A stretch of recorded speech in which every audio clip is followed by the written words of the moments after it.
The riots that recently swept across France were a result of failures of migration policy according to 6 in 10 in the country, despite attempts by the political establishment to gloss over the role of mass migration in the social breakdown in France. A survey conducted this week by Odoxa-Backbone Consulting for the Le Figaro newspaper found that the overwhelming majority of the French public, 84%, denounced the violence that broke out following the police killing of an Algerian-heritage teenager last month. Although the violence and rioting have subsided to some degree, nearly 9 in 10, 89%, fear for the future of their country following the breakdown in social order.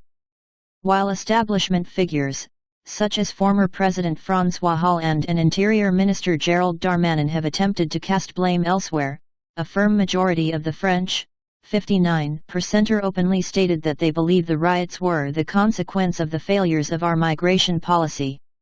An even larger majority, 71%, said that there should be a reduction in immigration to the country. Hollande, the former Socialist Party president whose term in office was marred by Islamic terrorism such as the Charlie Hebdo shooting, was one of the first major figures to try to counteract the idea of failed migration and assimilation, saying, "It is not a problem of immigration." In an interview with the Times of London, the ex-French president went on to try to cast blame for the riots on the coronavirus lockdowns and the ensuing financial hardships, saying that when you shut away part of this youth, which withdrew in on itself, in on its neighborhoods, in on its networks, in on its communities, and that led to a loss of openness, of discipline, and of the rules of life in society.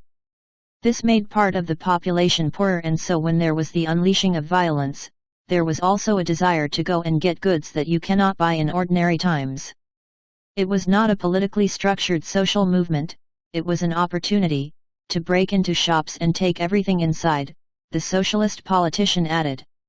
A top member of President Macron's cabinet, Interior Minister Gérald Darmanin, also tried to downplay the connections between the violence and mass migration, claiming that there were a lot of Kevins and Mateos among those arrested in the unrest.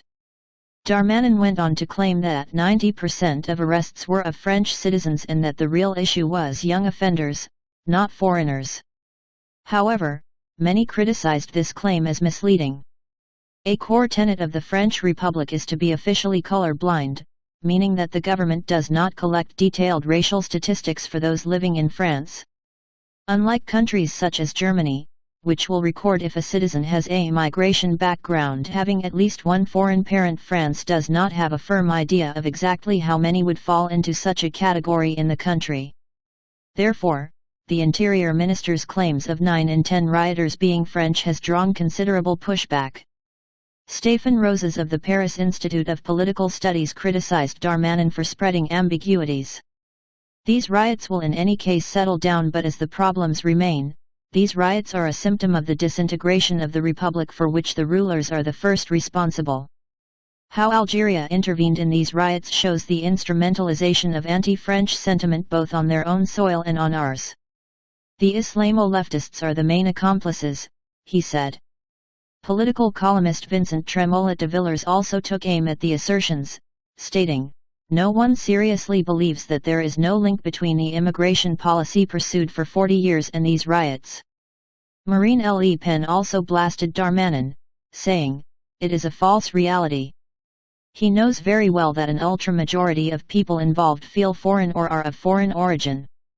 The longtime critic of mass migration and former presidential candidate said that France has suffered under a totally anarchic immigration for 40 years, which she believes has already resulted in a secession movement within the country among those immigrant populations with a hatred of France.